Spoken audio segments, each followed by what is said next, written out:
దేవుని నామమునకు వందనములు తెలియచేస్తూ ఉన్నాను. మీ అందరికీ శుభాలు.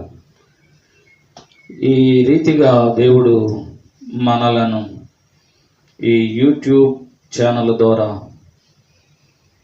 అవకాశం ఇచ్చినందుకు స్తుతులు స్తోత్రాలు చెల్లిస్తూ ఉన్నా.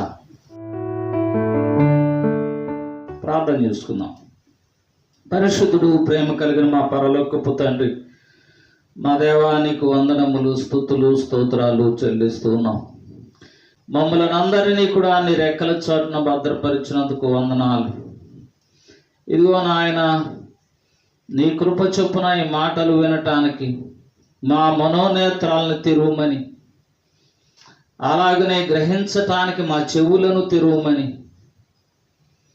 నీ కృపను బట్టి మా హృదయాన్ని తెరిచి నీ వాక్యమును పట్టుకోగలిగినట్లు సహాయము చేయమని, మేమందరము కూడా నీ వాక్యానికి లోబడి జీవించటానికి నీ కృపను మాకు అందించమని, నా నోటి మాటలు మా అందరి హృదయ ధ్యానములు నీ దృష్టికి అంగీకారమగినట్లు దీవించమని యేసు పరిశుద్ధ నామములో అడిగి వేడుకొనుచున్నాము తండ్రి. ఆమేన్.